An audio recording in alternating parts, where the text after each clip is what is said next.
Hi, how are you today? I hope you're doing well. Please review today's news segments and then we'll get started.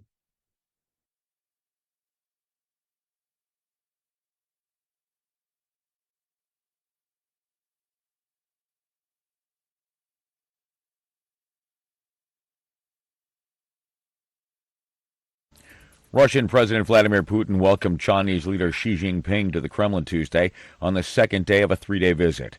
A video released by the Russian government shows the two leaders talking and featuring Putin praising China's thriving economy. China is the biggest buyer of Russian oil and gas, which provides billions of dollars into Putin's treasury and helps the Kremlin resist Western sanctions over its invasion of Ukraine. Speaking to reporters in Brussels Tuesday, NATO Secretary General Jens Stoltenberg says the Xi-Putin meetings once again raised concerns about China providing weapons to Russia for use in Ukraine. We haven't seen any proof that China is delivering lethal weapons to Russia. But we have seen some signs that this has been a request from Russia, and that this is an issue that is considered in Beijing or by the Chinese authorities. This is VOA News. U.S. officials say the Pentagon is speeding up its delivery of Abrams tanks to Ukraine, opting to send a refurbished older model that can be ready faster. The aim is to get the 70-ton battle powerhouses to the Russia-Ukraine war zone in 8 to 10 months. The original plan was to send 31 newer M1A2 Abrams, which could have taken a year or two to build and ship. But officials said Tuesday the decision was made to send the older M1A1 version, which can be taken from Army stocks and will be easier for Ukraine forces to learn to use and maintain. Pentagon officials are expected to make a formal announcement Tuesday. The United States Tuesday inaugurated its first permanent army base in Poland, which the ambassador to Poland said was a sign of NATO unity in the face of Russian aggression. More than 2,000 U.S. soldiers are currently stationed in Poland, which has become the main transit country for international aid and equipment in neighboring Ukraine. This is VOA News.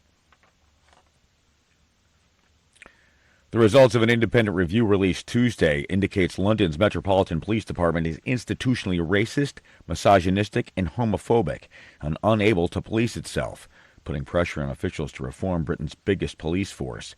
The review was commissioned in 2021 by then head of the department, Cressida Dick, after a serving officer was sentenced to life in prison for the rape and murder of a young woman, Sarah Everard, in a case that shocked the country and put a spotlight on the force's broader work culture.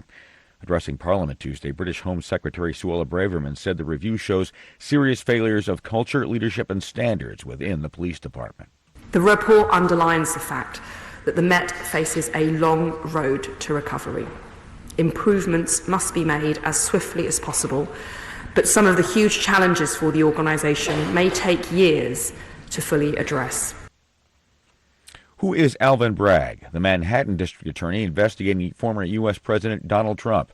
Associated Press correspondent Julie Walker has more. The Harvard law grad is a Democrat. Before Alvin Bragg won a tough primary to become Manhattan's first black DA, he was a civil rights lawyer who once represented the family of police chokehold victim Eric Garner. He was also a former federal prosecutor who oversaw a lawsuit that shut down Donald Trump's charitable foundation.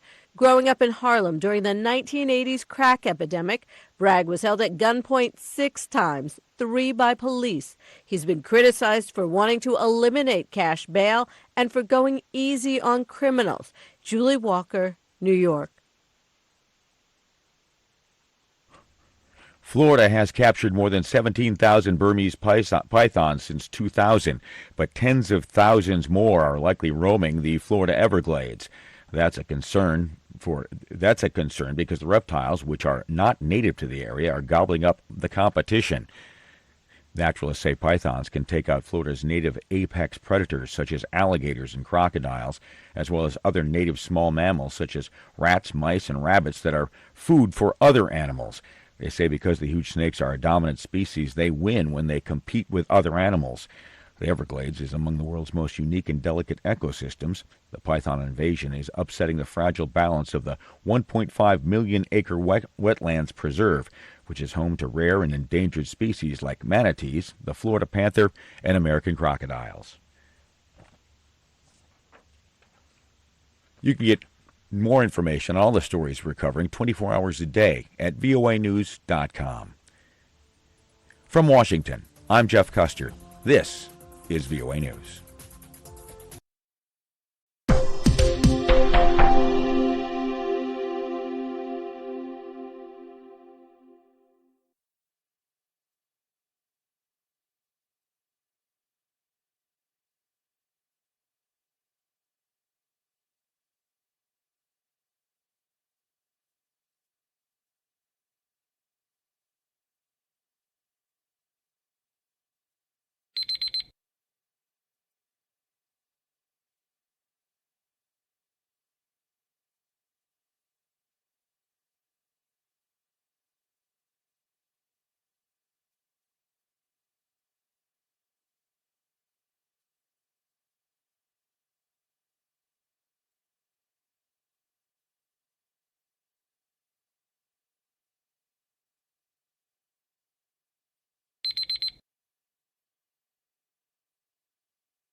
Please subscribe, like, or comment. Thank you.